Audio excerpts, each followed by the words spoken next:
ಗುರು ಶಿಷ್ಯರ ಮಧುರ ಬಾಂಧವ್ಯಕ್ಕೆ ಸಾಕ್ಷಿಯಾಗಿ ನಿಂತಿರುವ ಗುರು ಗೋವಿಂದ ಭಟ್ಟರು ಮತ್ತು ಸಂತ ಶಿಶುನಾಳ ಶರೀಫರ ಕುರಿತಾಗಿ ಸ್ಥಳೀಯರಿಂದ ಅಭಿವ್ಯಕ್ತವಾಗುವ ಅಭಿಪ್ರಾಯಗಳನ್ನು ನಾವು ಕೇಳಿ ತಿಳಿದುಕೊಳ್ಳೋಣ.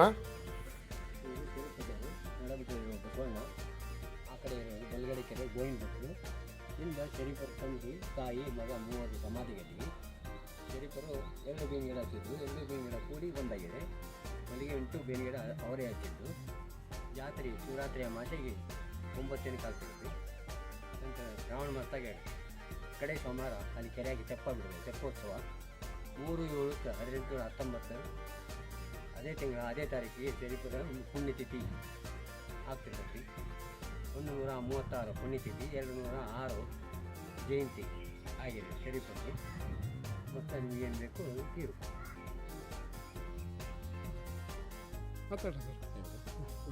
ಗುರುಗಳು ಗೋವಿಂದ ಭಟ್ರು ಇವರ ಸಮಾಧಿ ಅಲ್ಲಿ ಕಳಸ ಆಗ್ತಾಯಿತ್ತು. ಗುಡಿಗೇರಿ ದಾಟಿನ ಕಳಸ. ಅವರು ಚಿತಾಭಸ್ಮ ತೊಗೊಂಬಂದು ಅಲ್ಲಿಂದ ಆ ಗುಡಿಯಾಗೆ ಶರೀಫರ ಹಾಕಿ ಇದನ್ನು ಮಾಡಿದ್ರು.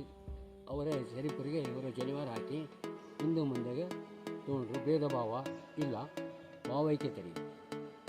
ಜನರು ಜಾತ್ರೆಗೆ ಸುಮಾರು 4 ಲಕ್ಷ ಜನ ಜಾತ್ರೆಗೆ ಬರ್ತಿರ್ತಾರೆ. ಇಬ್ಬರೊಂದು ಜಾತ್ರೆ ಇಬ್ಬರ ಹೆಸರಲ್ಲೂ ನಡೀತಿರ್ತದೆ. ಗುರು ಗೋವಿಂದ ಭಟ್ಟರು ಶರೀಫರು ಇಬ್ಬರು ಕೂಡ ಜಾತ್ರೆಯನ್ನು ಪ್ರಾರಂಭ ಮಾಡ್ತಾರೆ. ಶಿವರಾತ್ರಿಯ ಮಾಸಾಗಿ 9 ದಿನಕ್ಕೆ ಜನ ಜಾತ್ರೆಗೆ ಆಗಮಿಸ್ತಿರ್ತಾರೆ. 1 ವಾರ ಗದ್ದಲ ಭಯಂಕರ ಹೋಗೋದು ಬರೋದು ಮಾಡ್ತಾರೆ. 2 ದಿನ ಮಾತ್ರ 4 ಲಕ್ಷ ಜನ ಜಾತ್ರೆಗೆ ಇಲ್ಲೇ ಇರ್ತಿರ್ತಾರೆ. ಪ್ರಸಾದಕ್ಕೆ ಏನು ಕಡಿಮೆ ಇಲ್ಲ. ಊಟ ನೀರು ಎಲ್ಲ ಭಕ್ತಾದಿಗಳೇ ಕೊಟ್ಟಿರ್ತಾರೆ. ಚಕ್ರಾಗ ಗಾಡಿಗೆ ಬಂದಿರ್ತವೆ, ರೊಟ್ಟಿ ಪಲ್ಯ ಎಲ್ಲರಿಗೆ ಹಂಚ್ತಿರ್ತಾರೆ.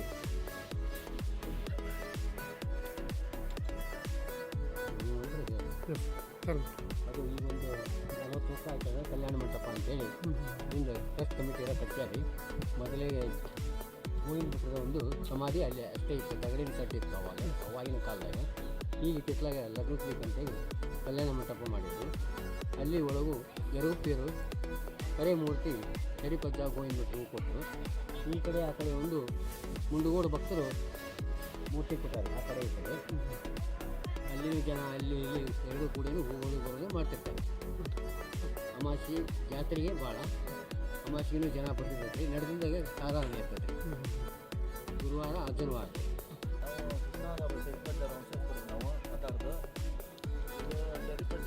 ಸ್ಥಳ ಇದು ಅವ್ರದ್ದೇ ಭೂಮಿ ಇದು. 20 ಎಕರೆ ಹೊಲ ಆಗುತ್ತೆ ಅವ್ರದ್ದು. ಅದ್ರ ಒಳಗಡೆ ಒಂದು 7-8 ಎಕರೆ ಏನಿದೆ ಎಲ್ಲ ಜಮೀನು ಅದ್ರ ಮಟ್ಟಕ್ಕೆ ಎಲ್ಲರೂ ಕೊಟ್ಟಿದ್ದೀವಿ. ಹೊರಗಡೆ ಏನಕ್ಕೆ ಅಂದರೆ ನಾವು ಮತ್ತೆ ನಮ್ಮ ಮಾಡ್ತೀವಿ. 8 ಜನ ನಮ್ಮ ಅವರು ತಂದೆ ತಾಯಿ 3 ಜನ ಸಮಾಧಿ ಇದ್ರಿಗೆ. ಹಿರಿಯರಾಗಿರುವ ಶಾಂತಪ್ಪಜ್ಜನವರು ಶಿಶುವಿನಾಳಿನ ಸ್ಥಳೀಯರಾಗಿದ್ದು ಈ ಮಠದ ಅರ್ಚಕರೂ ಆಗಿದ್ದಾರೆ. ಈ ಮಠದ ಕುರಿತು ಕೆಲವೊಂದು ಪ್ರಮುಖ ಮಾಹಿತಿಗಳನ್ನು ಅವರು ನಮ್ಮೊಂದಿಗೆ ಹಂಚಿಕೊಂಡಿದ್ದಾರೆ. ಅಲ್ಲದೆ ಗುರು ಶಿಷ್ಯರ ಮಧುರ ಬಾಂಧವ್ಯವನ್ನು ನಾವು ಅರ್ಥೈಸಿಕೊಂಡು ಸಂತ ಶಿಶುನಾಳಧೀಶರ ತತ್ವಪದಗಳಲ್ಲಿ ಅಡಗಿರುವ ಬದುಕಿನ ಸಾರಾಂಶವನ್ನು, ನಿಜಾರ್ಥವನ್ನು ನಾವು ತಿಳಿದುಕೊಂಡು ಪಾರಮಾರ್ಥಿಕ ಬದುಕಿನ ಕಡೆಗೆ ನಾವು ಹೆಜ್ಜೆಯನ್ನು ಹಾಕಬೇಕೆನ್ನುವುದು ಇಲ್ಲಿ ನಾವು ಕಂಡುಕೊಳ್ಳಬೇಕಾಗಿರುವ ಪ್ರಮುಖ ವಿಷಯ. ಈ ಒಂದು ಮಠದ ಕುರಿತಾಗಿ ನಮ್ಮೊಂದಿಗೆ ತಮ್ಮ ಅಭಿಪ್ರಾಯ ಹಂಚಿಕೊಂಡ ಶಾಂತಪ್ಪಜ್ಜನವರಿಗೆ ನಾವು ಧನ್ಯವಾದಗಳನ್ನು ಅರ್ಪಿಸುತ್ತೇವೆ.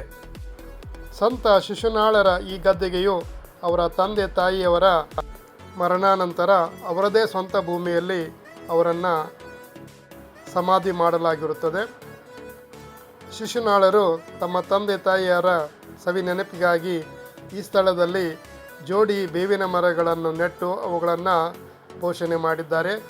ಅವೇ ಜೋಡಿ ಬೇವಿನ ಮರಗಳು ಇಂದು ಬೃಹದಾಕಾರದ ವೃಕ್ಷಗಳಾಗಿ ಈ ಗದ್ದುಗೆಯ ಮೇಲ್ಛಾವಣಿಯಾಗಿ ರೂಪುಗೊಂಡಿವೆ. ಸಂತ ಶಿಶುನಾಳರ ಕಾಲಾನಂತರ ಅವರ ಶರೀರವನ್ನು ಇದೇ ಸ್ಥಳದಲ್ಲಿ ಸಮಾಧಿ ಮಾಡಲಾಗಿದೆ. ಈ ಗದ್ದುಗೆಯು ಸಂತ ಶಿಶುನಾಳರ ತಂದೆ ತಾಯಿ ಮತ್ತು ಸಂತ ಶಿಶುನಾಳರ ಗದ್ದುಗೆಯಾಗಿದೆ. ಶಿಶುನಾಳರು ಮಹಾನ್ ಸಂತರಾಗಿ ಹೊರಹೊಮ್ಮುವಲ್ಲಿ ಅವರ ತಂದೆ ತಾಯಿಯವರು ನಡೆಸಿಕೊಂಡು ಬಂದಂತಹ ಆಧ್ಯಾತ್ಮಿಕ ಚಿಂತನೆಗಳು, ಆಧ್ಯಾತ್ಮಿಕ ಬದುಕು ಅವರ ಬದುಕಿನ ಮೇಲೆ ಅತ್ಯಂತ ಪ್ರಭಾವವನ್ನು ಬೀರಿತು. ಹೀಗಾಗಿ ಶಿಶುನಾಳರು ಸಂತರಾಗಿ ಕನ್ನಡದ ಕಬೀರರಾಗಿ ಪ್ರಸಿದ್ಧಿಯಾದರು. ತಮ್ಮ ತತ್ವ ಪದಗಳಲ್ಲಿ ಸರಳ ಸಜ್ಜನಿಕೆಯ ಶಬ್ದಗಳಿಂದ ಅಧ್ಯಾತ್ಮದ ಒಳ ಹುರುಳನ್ನು ಜನರಿಗೆ ತೋರಿಸುವಲ್ಲಿ ಅವರು ಅತ್ಯಂತ ಯಶಸ್ವಿ ಕಲಾವಿದರಾಗಿದ್ದರು. ಗದ್ದುಗೆಯ ಹಿಂಭಾಗದಲ್ಲಿ ಶಿವ ದೇವಾಲಯವಿದ್ದು ಮಂದಿರದ ಎಡ ಮತ್ತು ಬಲಭಾಗದಲ್ಲಿ ಗುರು ಶಿಷ್ಯರ ಮಂದಿರವಿದೆ. ಗುರು ಗೋವಿಂದ ಭಟ್ಟರ ಮಂದಿರದಲ್ಲಿ ಗೋವಿಂದ ಭಟ್ಟರ ಚಿತಾಭಸ್ಮವನ್ನು ಇಲ್ಲಿ ತಂದು ಈ ಮಂದಿರವನ್ನು ನಿರ್ಮಾಣ ಮಾಡಲಾಗಿದೆ. ಹಾಗೆಯೇ ಸಂತ ಶರೀಫರ ಮಂದಿರವನ್ನು ಕೂಡ ಇಲ್ಲಿ ನಿರ್ಮಾಣ ಮಾಡಿದ್ದಾರೆ.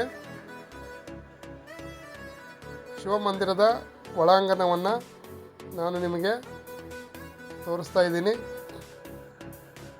ಗರ್ಭಗುಡಿಯಲ್ಲಿ ಗುರು ಶಿಷ್ಯರು ವಿರಾಜಮಾನರಾಗಿದ್ದಾರೆ. ಸಂತ ಶಿಶುನಾಳರು ಹುಬ್ಬಳ್ಳಿಯ ಸಿದ್ಧಾರೂಢ ಸ್ವಾಮೀಜಿಯವರ ಸಮಕಾಲೀನವರು. ಹುಬ್ಬಳ್ಳಿ ಸಿದ್ಧಾರೂಢ ಮಠದಲ್ಲಿ ಗುರು ಸಿದ್ಧಾರೂಢರ ಸಾನ್ನಿಧ್ಯದಲ್ಲಿ ವಿಶೇಷವಾದಂತಹ ಪವಾಡವನ್ನು ಮಾಡಿ ಸಿದ್ಧಾರೂಢರ ಮೆಚ್ಚುಗೆಗೆ ಪಾತ್ರರಾಗಿದ್ದರು. ಸಿದ್ಧಾರೂಢರ ಕುರಿತಾಗಿ ಅವರು ಬರೆದಂತಹ ತತ್ವಪದ ಏನು ಕೊಡವ ಹುಬ್ಬಳ್ಳಿ ಮಠ ಎಂಥ ಚಂದುಳ್ಳ ಕೊಡವ ಎನ್ನುವಂತಹ ಈ ತತ್ವಪದವು ಇಂದಿಗೂ ಹುಬ್ಬಳ್ಳಿಯ ಶ್ರೀಮಠದ ಸಿರಿವಂತಿಕೆಯನ್ನು ಸಾರುವಲ್ಲಿ ವಿಶೇಷವಾದ ಪಾತ್ರವನ್ನು ಜನಮಾನಸದಲ್ಲಿ ಹಂಚಿಕೊಂಡಿದೆ. ಶರೀಫರು ತಮ್ಮ ಗುರು ಗೋವಿಂದ ಭಟ್ಟರಿಂದ ಪಡೆದುಕೊಂಡಂತಹ ಆಧ್ಯಾತ್ಮಿಕ ಶಕ್ತಿಯು ಅವರ ಬದುಕನ್ನು ಅತ್ಯಂತ ಮೇರು ಶಿಖರಕ್ಕೆ ಏರುವಲ್ಲಿ ವಿಶೇಷವಾದ ಪಾತ್ರವನ್ನು ವಹಿಸಿದೆ. ತಮ್ಮ ಜೀವನಾದ್ಯಂತ ಅವರು ತುಂಬ ಅದ್ಭುತಗಳನ್ನು ಮಾಡಿದರು. ಅಮಾವಾಸ್ಯೆಯ ಕತ್ತಲಲ್ಲಿ ಹುಣ್ಣಿಮೆಯ ಚಂದ್ರನನ್ನು ತೋರಿಸಿಕೊಟ್ಟರು. ಹಾಗೆಯೇ ಮಾರಣಾಂತಿಕ ಕಾಯಿಲೆಗಳಿಂದ ಜನರನ್ನು ರಕ್ಷಣೆ ಮಾಡುವಲ್ಲಿ ಅವರು ಅಂದಿನ ದಿನಗಳಲ್ಲಿ ಯಶಸ್ವಿಯಾಗಿದ್ದರು. ಮಾಯೆ ಮೋಹಗಳ ಹಂಗನ್ನು ತೊರೆದು ಬದುಕಿನ ಏರಿಳಿತಗಳನ್ನು ಕಂಡು ಜೀವನದ ಸಿಹಿ ಕಹಿಯನ್ನು ಉಂಡಂಥ ಅನುಭವ ಶಿಶುನಾಳಧೀಶರಿಗೆ ತಮ್ಮ ಬದುಕನ್ನು ರೂಪಿಸುವಲ್ಲಿ ಅತ್ಯಂತ ಯಶಸ್ವಿಯಾಯಿತು. ಮಂದಿರದ ಶಿಖರ ತುಂಬ ಅದ್ಭುತವಾದ ಕಲಾಕೃತಿಯನ್ನು ಹಾಗೆ ಆಧ್ಯಾತ್ಮಿಕ ಹಿನ್ನೆಲೆಯ ಭಾವವನ್ನು ಮೂಡಿಸುವಂಥದ್ದು. ಸಂತ ಶಿಶುನಾಳರ ಸಾಮಾಜಿಕ ಬದುಕು ಮತ್ತು ಅವರ ಆಧ್ಯಾತ್ಮಿಕ ಬದುಕಿನ ಸಂದೇಶವನ್ನು ಸಾರುವಂತಹ ಕಲಾಕೃತಿಗಳನ್ನು ವಿನ್ಯಾಸಗಳನ್ನು ಇಲ್ಲಿ ಅತ್ಯಂತ ಅಚ್ಚುಕಟ್ಟಾಗಿ ಅಳವಡಿಸಿದ್ದಾರೆ. ತುಂಬ ಅದ್ಭುತವಾದಂತಹ ಶಿಖರವಿದು. ಸಂತ ಶರೀಫರು ತಮ್ಮ ತಂದೆ ತಾಯಿಯವರ ಸಮಾಧಿಯ ಮೇಲೆ ತಾವೇ ನೆಟ್ಟು ಬೆಳೆಸಿದಂತಹ ಜೋಡಿ ಬೇವಿನ ಮರವಿದು. ಅತ್ಯಂತ ಹೆಮ್ಮರವಾಗಿ ಗದ್ದುಗೆಗೆ ತಂಪಾಗಿ ಬಂದು ಹೋಗುವ ಜನರಿಗೆ ಹಿಪ್ಪಿನ ತಂಗಾಳಿಯನ್ನು ಬೀಸುವಂತಹ ಮರವಿದು. ಮಠದ ಮುಂಭಾಗದಲ್ಲಿನೇ ಪ್ರಾರ್ಥನಾ ಮಂದಿರವನ್ನು ನಿರ್ಮಾಣ ಮಾಡಿದ್ದಾರೆ. ಅತ್ಯಂತ ಅಚ್ಚುಕಟ್ಟಾಗಿ ಪ್ರಾರ್ಥನಾ ಮಂದಿರವನ್ನು ಇಲ್ಲಿ ನಿರ್ಮಾಣ ಮಾಡಿದ್ದಾರೆ. ಪ್ರಾರ್ಥನಾ ಮಂದಿರದ ಹೊರಭಾಗದಲ್ಲಿ ಇರುವಂತಹ ಕಲಾಕೃತಿ ಇದು. ಪ್ರಾರ್ಥನಾ ಮಂದಿರದ ಒಳಾಂಗಣವಿದು. ಸುಸಜ್ಜಿತವಾದ ಕಟ್ಟಡವಿದೆ. ಅತ್ಯಂತ ಅಚ್ಚುಕಟ್ಟಾದ ಪ್ರಾರ್ಥನೆಗೆ ಯೋಗ್ಯವಾದಂತಹ ಸ್ಥಳಾವಕಾಶವನ್ನು ಇಲ್ಲಿ ಮಾಡಿದ್ದಾರೆ. ಗುರು ಶಿಷ್ಯರ ತತ್ವಪದಗಳನ್ನು ಅವರು ಬೋಧಿಸಿದ ಬೋಧನೆಯನ್ನು ಇಲ್ಲಿ ಜನರಿಗೆ ಭಕ್ತಾದಿಗಳಿಗೆ ಬೋಧಿಸಲಾಗುತ್ತದೆ. ವೀಕ್ಷಕರೇ, ನೀವು ನೋಡ್ತಾ ಇರುವಂಥದ್ದು ಗುರು ಗೋವಿಂದ ಭಟ್ಟರು ಅಂದಿನ ದಿನಗಳಲ್ಲಿ ವಿದ್ಯೆಯನ್ನು ಬೋಧಿಸ್ತಾ ಇದ್ದಂತಹ ಮಠವಿದು. ಕಳಸದ ಗುರು ಗೋವಿಂದ ಭಟ್ಟರ ಮಠವಿದು. ಈ ಮಠದ ವಾಸ್ತವಿಕ ಸನ್ನಿವೇಶ ಮತ್ತು ವಸ್ತುಸ್ಥಿತಿ ಹೀಗಿದೆ. ಅವರು ತಾಯಿ ಶಂಕರಿಯನ್ನು ಇಲ್ಲಿ ನಿತ್ಯ ಆರಾಧನೆ ಮಾಡ್ತಾಯಿದ್ರು. ಇದೇ ಮಠದಲ್ಲಿ ತಮ್ಮ ಶಿಷ್ಯ ಶಿಶುನಾಳಧೀಶರಿಗೆ ಜನಿವಾರವನ್ನು ಹಾಕಿ ಅಧ್ಯಾತ್ಮದ ದೀಕ್ಷೆಯನ್ನು ಕೊಟ್ಟು ಜ್ಞಾನ ಬೋಧನೆಯನ್ನು ಮಾಡಿ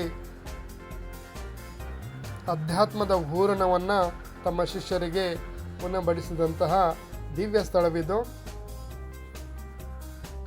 ಗುರು ಗೋವಿಂದ ಭಟ್ಟರು ತಮ್ಮ ಸಮಾಜದ ವಿರೋಧವನ್ನು ಕಟ್ಟಿಕೊಂಡು ತಮ್ಮ ಶಿಷ್ಯ ಶರೀಫರಿಗೆ ತಮ್ಮೆಲ್ಲ ಶಕ್ತಿಯನ್ನು ಧಾರೆ ಎರೆದು ಗುರು ಶಿಷ್ಯರ ಮಧುರ ಬಾಂಧವ್ಯಕ್ಕೆ ಯಾವುದೇ ರೀತಿಯ ಸಂಕೊಲೆಯು ಅವರನ್ನು ಬಂಧಿಸಲಿಕ್ಕೆ ಸಾಧ್ಯವಾಗಲಿಲ್ಲ. ತಾಯಿ ಮಹಾಲಕ್ಷ್ಮಿಯನ್ನು ಅವರು ಶಂಕರಿ ಎಂದು ಸಂಬೋಧಿಸುತ್ತಿದ್ದರು. ಅವರ ಆಧ್ಯಾತ್ಮಿಕ ಬದುಕಿನ ಎಲ್ಲ ಜ್ಞಾನವನ್ನು ತಮ್ಮ ಶಿಷ್ಯರಾದ ಶರೀಫರಿಗೆ ಅವರು ದಾರಿ ಎರೆದು ತಮ್ಮ ಬದುಕನ್ನು ಪಾವನಗೊಳಿಸಿಕೊಂಡವರು ಗುರು ಗೋವಿಂದ ಭಟ್ಟರು. ಅಂತಹ ಮಹಾನ್ ಗುರುಗಳು ಈ ಮಠದಲ್ಲಿ ತಮ್ಮ ಬದುಕನ್ನು ಕಳೆದಿದ್ದರು. ಗೋವಿಂದ ಭಟ್ಟರು ನಿತ್ಯ ಪೂಜೆ ಮಾಡ್ತಾ ಇದ್ದಂತಹ ಗದ್ದಿಗೆ ಇದು. ಚಾನೆಲನ್ನು ಸಬ್ಸ್ಕ್ರೈಬ್ ಮಾಡ್ಕೊಳ್ಳಿ. ಮತ್ತೊಂದು ವಿಡಿಯೋದೊಂದಿಗೆ ನಿಮ್ಮನ್ನು ಸಂಧಿಸ್ತೀನಿ. ಧನ್ಯವಾದಗಳು.